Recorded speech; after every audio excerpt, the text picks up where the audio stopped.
My dad leaned toward me, his voice low enough for the linen napkins to hear, but not the room. Don't embarrass us.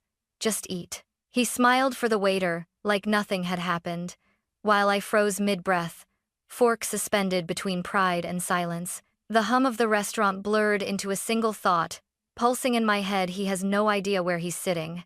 I let him keep talking, lecturing about manners, success, appearances, all the things he thought he owned. He didn't know the waiter's smile was for me, or that the man in the black and white photo behind him wasn't a stranger. It was my grandfather, the real owner of this place. So I sat back, let Dad's arrogance fill the air, and waited. In 5 minutes, his confidence would collapse with the sound of a falling fork, and the truth would finally eat him alive. The message came at 3:14 p.m., right between 2 design deadlines and my 3rd cup of burnt office coffee. Dad, dinner tonight. 7 p.m., Westbury Prime. Dress properly. Me.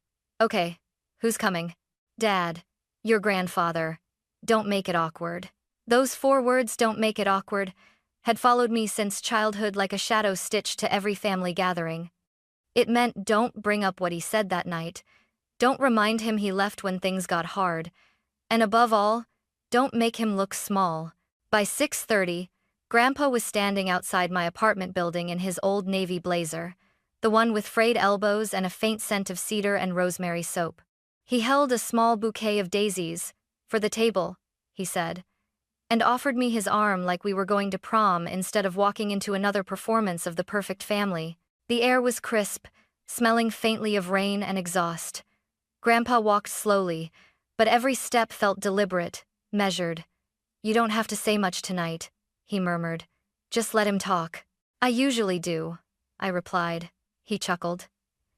Then it'll be a short night for you. When we reached Westbury Prime, the city's golden hour had just started. Lights flickered on, reflections dancing on the restaurant's glass facade. The brass sign gleamed beneath the awning, fine dining since 1995. Inside, warmth rushed over us. Low jazz, polished wood, the quiet rhythm of silverware against porcelain. The hostess looked up from her stand, recognition softening her features. Mr. B, always a pleasure. Her eyes darted to me, amused. Your usual booth is open, Grandpa winked. Perfect. My granddaughter's hungry. Before I could thank her, a familiar voice cut through the hum. Reservation for Victor Brown, Dad announced, crisp and loud enough for half the room to hear. Party of 3. He didn't notice the hostess's hesitation, or the flicker of surprise on her face. He was too busy adjusting his tie, projecting that curated confidence that always made people assume he was in control. Right this way, she said, guiding us toward a booth by the window, the one beneath the framed black and white photo of a man cutting a ribbon with garden shears. Dad didn't glance at the photo. He never did. As we sat, he launched straight into instructions, as if our lives were a job interview he'd prepared for. Anley, when the waiter comes, don't order anything complicated. Grandpa, maybe just water tonight, all right? Grandpa smiled politely, folding his hands. I'll have a glass of red. It helps me remember the good years. Dad's jaw twitched. We're not here to reminisce, Dad. Let's just enjoy dinner. I caught the hostess's eye again. She gave me the smallest grin before disappearing toward the kitchen. She knew. Everyone who mattered here did. Dad didn't notice. He was already talking about interest rates, promotions, and knowing the right people. His voice filled the air like perfume, pleasant at first, then heavy enough to choke. And I sat back, quietly counting the minutes.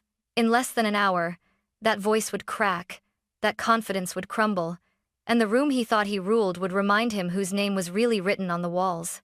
Dinner hadn't even started, and I could already feel the tension tightening like a violin string. Dad straightened the cutlery the moment we sat down, aligning each fork with the precision of a man who'd rather control steel than emotions. Anley, salad fork on the outside. Napkin on your lap, he instructed, without looking up. I think I can handle dinner, Dad. He sighed. That heavy kind of sigh meant to remind me I was still his child, even at 27. Grandpa chuckled softly, watching the candlelight dance on his glass of water. Let her eat, Victor. She doesn't need a manual. She does, Dad replied quickly.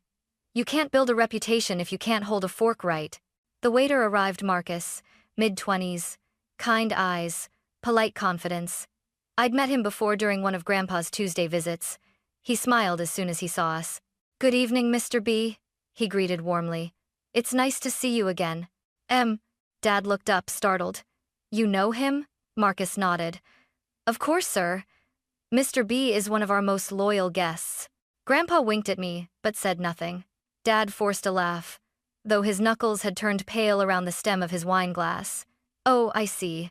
He probably comes here a lot, talks with the staff. My father loves people, especially when they listen." The waiter hesitated. "Actually, sir, Mr. B doesn't come through the front, usually from the side entrance." That caught Dad off guard. His voice lowered, controlled but sharp. "Side entrance? Why would he—" I cut in, smiling politely. "It's easier on his knees, Dad. The front steps are steep." Marcus nodded quickly. "Exactly. The kitchen corridor is shorter." He disappeared before the tension could thicken further. Dad leaned closer to me. "Don't interrupt me again when I'm asking a question." "I wasn't interrupting. I was saving you from sounding rude." His nostrils flared slightly, but he stayed silent out of pride, not peace. The menu between us might as well have been a battlefield. I watched his eyes scan prices first, not dishes. He always did. Money wasn't something he loved, it was something he wore, like cologne. "Let's order something reasonable," he said, closing the menu. "The chicken's fine. Simple." "I'll have the ribeye," Grandpa said easily. Dad frowned. "That's $36, Dad." Grandpa shrugged. "I've paid more for worse advice." I almost choked on my water, trying not to laugh. The table fell silent for a moment, and then Grandpa started humming a tune, old, slow, and a little haunting. "Still humming that?" I teased. "You used to play it in the kitchen." Dad frowned again. "What kitchen?" Grandpa looked at him, eyes soft. "The one that built your life." Before Dad could reply, the manager, Tony, passed by and clapped Grandpa lightly on the shoulder. "Evening, Mr. B. Always good to see you." "Good to see you too, Tony," Grandpa replied warmly. Dad blinked. "You two know each other too?"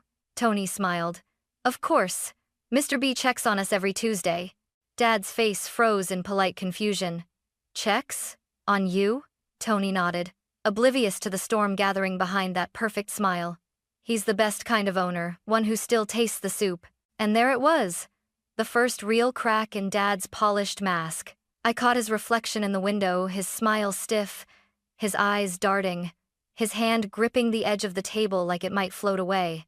The waiter approached again, ready to take our order, but Dad wasn't listening anymore. For the first time all night, he was silent. And in that silence, I could almost hear the sound of everything he thought he knew beginning to fall apart. For a man who always had the last word, Dad suddenly didn't seem to know where to start. He cleared his throat, adjusted his napkin, then checked his phone, anything to fill the air between him and the truth hovering just inches away. Tony disappeared into the kitchen. The moment he left, Dad leaned forward. "What did he mean by owner?" His voice was calm, too calm, the kind of calm that trembles underneath. Grandpa smiled gently. "You heard him." "I did. I just don't believe it." "Belief's optional," Grandpa said. "Dinner's not." Dad laughed, but it sounded brittle. "This is some kind of joke, right? You come here, everyone calls you Mr. B, and suddenly you're the secret boss?" "Not suddenly," Grandpa replied. "It's been 30 years. I sipped my water, hiding a grin behind the glass. Marcus passed by, setting down a bread basket. "Here you go. Mr. B, fresh from the oven, just like you like it." Dad's eyes snapped to him. "Excuse me, do you always talk to customers like that?" Marcus froze. "Sir?" "Calling him Mr. B like your old friends." Marcus looked between us, then at Grandpa. "Everyone here calls him that, sir." Dad's expression stiffened. "Right. Of course." Grandpa tore a piece of bread, slow and easy. "Good batch tonight," he murmured. "Yeast's happy." I smiled. "You can tell? Yeast doesn't lie, kiddo." Dad exhaled hard through his nose. "You two sound insane." He reached for his wine and nearly spilled it.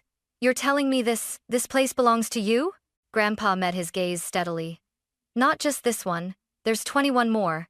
He said it like he was ordering dessert. No arrogance, no drama, Just fact.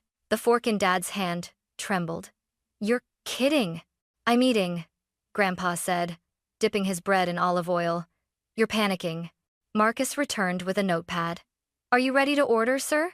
Dad blinked twice before answering. Yes. The chicken. Excellent choice. Marcus turned to me. And you, Miss Brown? The ribeye? I said, eyes locked on Dad's pale face. Grandpa grinned. Same for me. Medium rare, as usual. As usual, Marcus repeated, smiling as he jotted it down. Dad's shoulders twitched. He says, as usual, like you eat here every day. Grandpa shrugged. Not every day. Tuesdays and Fridays mostly, but I prefer the kitchen. Dad's jaw dropped. You've been working here? No, Grandpa said quietly. I've been watching over it. It was like watching glass crack in slow motion. He stared at Grandpa, then at me, then back at the photo on the wall, the same one he'd ignored earlier. That's you, he whispered. That's you in the picture. Grandpa looked up, his voice soft but unshakable. You were there too, Victor. You just forgot. The silence that followed was thick enough to chew. For once, Dad didn't have a script, a correction, or a lecture. He just sat there, eyes darting, trying to find the version of reality that didn't make him look small. But in that room, under that photo, surrounded by people who already knew the truth, there was no smaller place left to hide. Dad excused himself halfway through the meal, claiming he needed to wash his hands. I knew better. He needed to breathe. Or maybe unsee what he'd already started to realize. Grandpa didn't look up from his plate. He's going to the hallway, he said, cutting into his steak. How do you know? I asked. Because that's where the ghosts hang their pictures. I followed with my eyes as Dad disappeared toward the restrooms, past the wine display, past the framed awards, and then he stopped. Right beneath the largest frame in the hallway. Even from our booth, I could see it. The black and white photograph, the one I'd always paused to look at as a kid. A man in rolled-up sleeves, holding a pair of garden shears, cutting a ribbon in front of a small brick building with a brand-new sign, Westbury Prime 1000, 995 grand opening. That man was Walter Brown, my grandfather, and right beside him, small and beaming, was a boy with the same sharp nose and uncertain smile as the man now staring at that photo like it was a mirror he hadn't seen in decades. Dad's hand went to the frame as if touching it could change what it showed. The restaurant noise dimmed behind the glass door, replaced by silence and memory. I imagined the moment landing like a hammer in his chest. The man he pitied for being too old to work had built the empire that funded every suit he wore. The same restaurant he'd chosen to flaunt his importance in belonged to the father he'd dismissed as irrelevant. From across the room, I saw his shoulders collapse slightly, not from exhaustion, but realization. When he returned, his complexion had changed. The color had drained from his cheeks, and his once perfect posture had softened. Grandpa looked up, calm as a monk. Find what you were looking for? Dad sat down slowly. That picture, it's you. Grandpa smiled. It used to be. Now it's the business. I thought you were doing construction, Dad muttered. I did, Grandpa said, dabbing his mouth with a napkin. Brick by brick. Dad rubbed his forehead, forcing a laugh that came out crooked. You could have told me. You could have asked, Grandpa replied. He pushed his empty plate aside. You've always been too busy pretending to build things to notice the one already standing behind you. Marcus approached with dessert menus, but the tension at our table could have melted ice. Would you like to see our specials tonight? He asked carefully. Dad waved him off. No, we're fine. His voice cracked on the word. Marcus nodded politely. All right, Mr. B. Anything else for you? Just a little more time, Grandpa said, smiling at me. Some truths need to finish cooking. Dad looked at him, eyes wide, words failing. You're really the owner. You actually own this place. Grandpa leaned back. Son, I don't own it. I built it. Ownership is just paperwork. Legacy is the part people remember. The lights above us seemed warmer somehow. Softer. For a moment, even the hum of the dining room felt like it had slowed down to listen. Dad picked up his fork again, hands trembling. But when he tried to take a bite, it slipped from his grasp and hit the plate with a sharp metallic ring. That sound hung in the air longer than it should have, an echo of pride cracking in real time.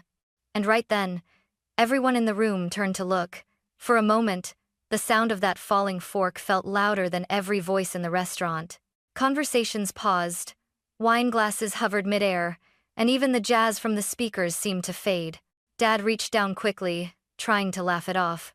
"Butterfingers," he said, forcing a smile that didn't reach his eyes. "Guess I'm clumsy tonight." No one responded. Not me, not Grandpa, not the waiter standing 2 tables away, who'd seen everything. Then Marcus approached with quiet caution. "Everything all right here, Mr. Brown?" Dad straightened instantly. "Of course. Fine. Just a little accident." Marcus's eyes shifted to Grandpa. "And you, sir?" Grandpa smiled softly. "Never better." It was the calmest smile in the room and somehow the most dangerous. Dad took a deep breath and leaned forward, voice low. "We're leaving after dessert. I don't want any more of this circus." "What circus?" I asked. "This?" he hissed, gesturing toward the room. "Whatever game he's playing." Grandpa wiped his mouth slowly with his napkin. "It's not a game, Victor. It's dinner." Dad scoffed. "Dinner? You humiliated me in front of—" "I haven't said a word," Grandpa interrupted. "You did that part yourself." His tone wasn't angry, but steady. That made it worse. A few heads had turned toward us now. Curiosity hummed through the air like static. Dad noticed. His pride, cornered, lashed out. He stood up abruptly. "All right. Everyone seems to have a lot of opinions about my family tonight." "Victor," I whispered. "Sit down." "No," he snapped, his voice sharp enough to slice the quiet. "I'm tired of being treated like I'm crazy, like I don't know what's going on." Grandpa said nothing. He just looked at him sadly, like a father watching a son punch shadows. Tony, the general manager, appeared beside Marcus, his presence calm but commanding. "Is everything okay here?" Dad exhaled hard. "You must be Tony. Perfect. You can tell my father to stop lying about owning this place." Tony blinked once, assessing. Then he turned toward Grandpa. "Would you like me to, Mr. B?" The room went silent again. Dad froze. "What did you just call him?" Tony's voice remained even. "Mr. B. Walter Brown, the founder of Westbury Prime." A glass somewhere clinked against a plate. Dad stared at Tony, then at Grandpa, then back at the crowd of strangers who suddenly weren't strangers anymore. "This is insane," he muttered. Though the conviction was gone, Grandpa gestured to Tony. "Would you bring that folder I left in your office?" Tony nodded and disappeared toward the back. Dad turned to me, eyes wide. "You're in on this?" "I didn't plan it," I said quietly, "but I knew." He opened his mouth, then closed it again when Tony returned, carrying a brown leather folder embossed with Brown Family Hospitality. "Everything you asked for, sir," Tony said, placing it on the table like evidence in a trial. Dad's hand twitched, reaching for it. "What is that?" Grandpa smiled faintly. "Receipts, photographs, signatures, proof, but I'd rather you see than read." He flipped open the folder and turned it toward my father. There, in black ink, was the deed. The logo, the first business license, and below the signatures, the founder's name, Walter Brown. Dad's lips parted, but no words came out. His pride had gone quiet. Grandpa tapped the paper lightly. "You see, son, you've spent years trying to build something worth your name. You just forgot your name was already on the door." For the first time that night, Dad didn't argue. He just stared at the documents, at his father, at himself reflected faintly in the glass window beside us, small, shaken, and speechless. And when he finally sat down, the room began to breathe again. But the silence between us had only just begun. For a few endless seconds, the entire restaurant felt like a courtroom, and my father, for once, had nothing to defend himself with. He sat there, motionless, staring at the old papers laid open before him. Under the golden light, the bold black letters, Brown Family Hospitality Group, founder, Walter Brown, looked like a verdict carved in stone. The whispers started spreading softly, like wind through tall grass. "That's his dad? Wait, the old man owns the place? He's the founder?" Dad heard every word. He looked around, face pale, jaw locked tight. His hands hovered above the table like he couldn't decide whether to grab the papers or tear them apart. Finally, he laughed a sharp, broken sound. So that's it? You bring me here to humiliate me? To make me look like a fool in front of strangers? Grandpa leaned back, unfazed. You didn't need my help for that, son. The entire room went still. Even Tony, who'd seen 1,000 awkward dinners, froze mid-step. Dad slammed his palm on the table. You think this makes you some kind of hero? Owning a bunch of restaurants doesn't make you better than me? No, Grandpa said calmly. Respect does. The words hit harder than any shout could. You talk about respect, Dad shot back. But you kept this from me. You let me believe you were broke living off scraps. Why? Grandpa folded his napkin, aligning the edges perfectly before answering. Because money doesn't teach character, struggle does. And I wanted to see who you'd be without the inheritance. Dad stared at him, shaking his head. You wanted to test me? I'm your son, not a project. Grandpa's eyes softened. You're both. Marcus appeared again, hesitant. Would you like me to, bring dessert menus? Grandpa smiled at him. No need, son. Tonight's lesson's already sweet enough. Marcus nodded and quietly retreated. Dad was trembling now, not with anger anymore, but something worse. Shame. You don't understand, he said quietly. I just wanted to make you proud, to prove I could do something without your name attached. Grandpa nodded. And in trying so hard to prove it, you forgot who gave you the name in the first place. Tony cleared his throat softly. Mr. B, if I may, the transition documents you left in my office, shall we bring them out? Grandpa looked to me. Anley, would you mind? I nodded, standing, taking the second folder Tony held out. Inside were crisp pages stamped and signed. Transfer of ownership. Pending successor evaluation. Dad looked up, confused. What's that supposed to mean? Grandpa gestured toward the pages. It means this empire, these restaurants, these people will be yours someday. But not yet. What's the condition? Dad asked cautiously. Grandpa's voice carried across the silent room, low but steady. 1 year. You'll work in my restaurants, starting at the bottom dish pit, prep line, server, host. You'll learn what it takes to keep this running. You'll earn every ounce of respect you once demanded. Dad's face drained of color. You're serious? As the cancer that put this plan on a deadline? Grandpa replied evenly. The words sliced through the air. My chest tightened. I hadn't heard him say it out loud before. Dad blinked rapidly, trying to process what he'd just heard. You're sick? Stage 4, Grandpa said simply. 8 weeks left, maybe 12 if the medicine keeps pretending to work. The room went silent again. Even the wait staff stopped pretending not to listen. Dad's voice broke. Dad, why didn't you tell me? I wanted to see if you'd notice, Grandpa whispered. You didn't. A tremor passed through Dad's fingers. He looked at the folder again, then at Grandpa. And if I refuse your condition? Grandpa smiled, slow and tired. Then you'll get what you've already earned, nothing. Tony placed a single pen on the table. The sound of it clicking against the wood echoed like a gavel. Grandpa looked at me. Witness? I nodded. My throat was too tight for words. Dad reached for the pen.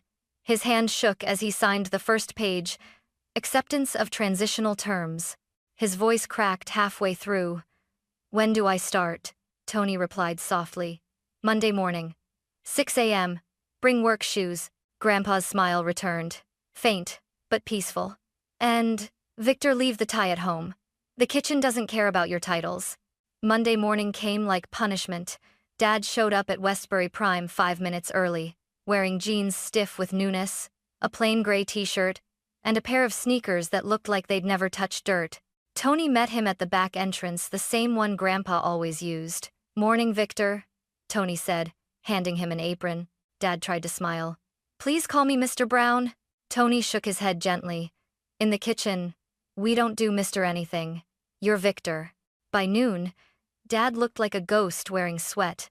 The heat from the dish station was relentless, the steam clouding his glasses, his hands red from scrubbing pans that weighed more than his pride. He didn't complain, but he didn't talk much either. Carlos, the prep cook, tried to joke with him. Hey, boss man still think the fork goes on the left? Dad actually laughed, breathless. I don't even know which side of my body hurts more.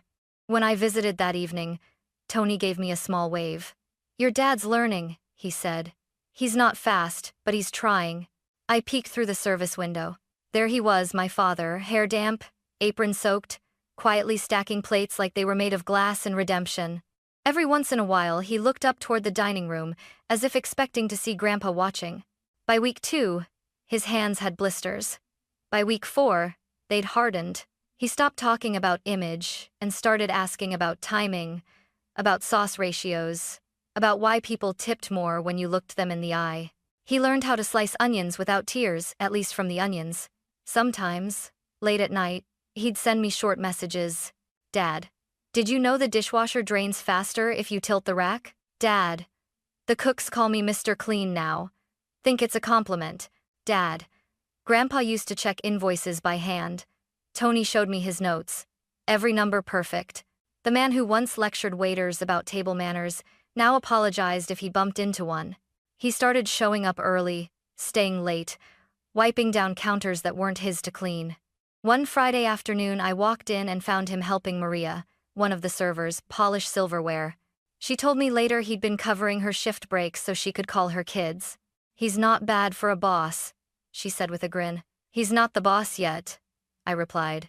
Maybe not, she said, but he's acting like one. Around the 3-month mark, Tony moved him to the line. Time to feel the fire, he said. Dad burned his hand the first night. He didn't swear, he just ran it under cold water and went back to flipping steaks. Something changed after that.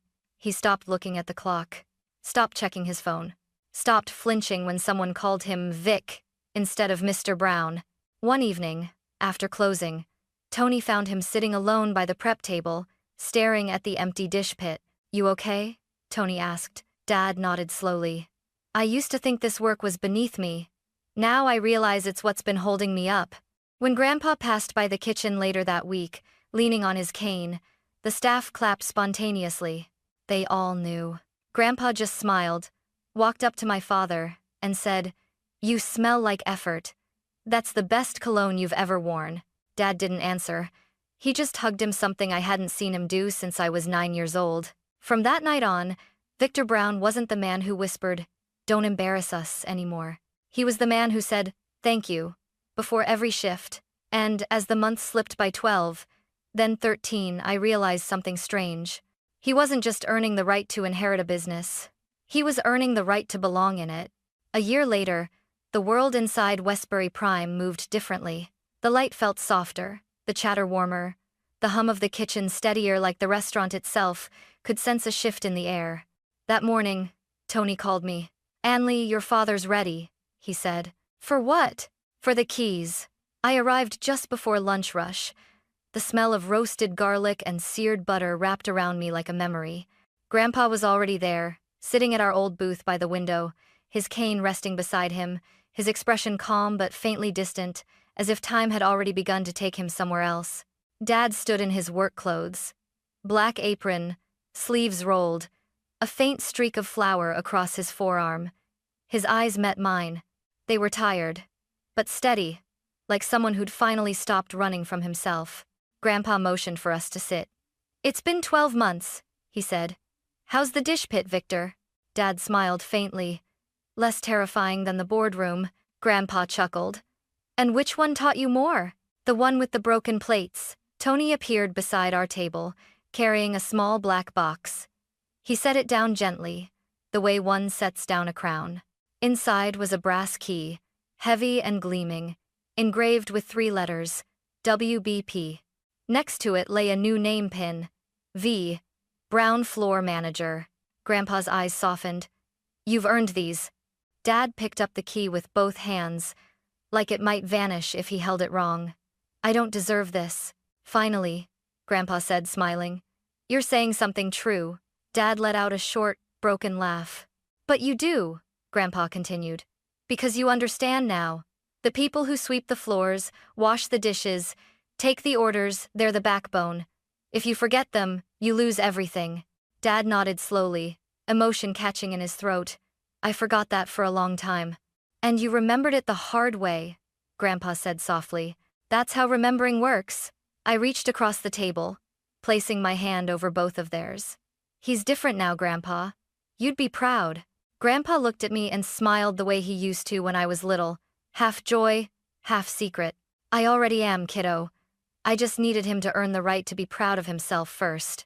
Tony cleared his throat gently. Mr. Brown, the afternoon crew's waiting for direction. Dad turned to him, almost startled by the title. Mr. Brown, he repeated under his breath. Feels different now, Tony smiled. Because now it means something. Dad stood, taking the name pin from the box and sliding it into place on his apron. Grandpa raised his glass of water. To mistakes, he said, they teach better than success. Dad lifted his, too. And to second chances, I added mine softly. And to family that never stops waiting for you to figure it out. We clinked glasses, 3 quiet taps that sounded more sacred than any toast I'd ever heard.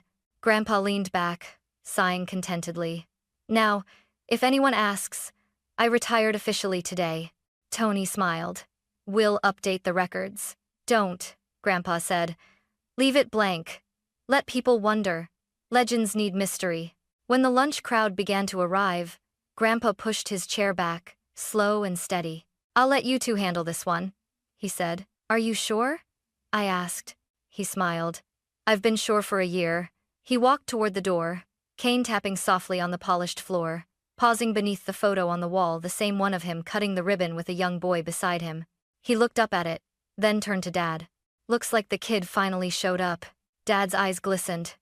Took me long enough. Grandpa nodded, a faint glimmer of pride in his tired eyes. Better late than never, son. Then he left quietly, as he'd lived. No fanfare, just the sound of the door closing behind him. Dad watched until he disappeared into the street. Then he turned to Tony. All right, let's get to work. Tony grinned. Yes, sir. And as the kitchen roared back to life, I saw it, the same reflection Grandpa once had. The same steadiness in his hands, the same humble fire in his eyes. Dad had finally become the man Grandpa wanted him to be. Not by inheriting an empire, but by earning the right to hold its keys. Legacy, Grandpa once said, isn't what you leave behind. It's what survives in the people who learn from your mistakes. That night, I finally understood.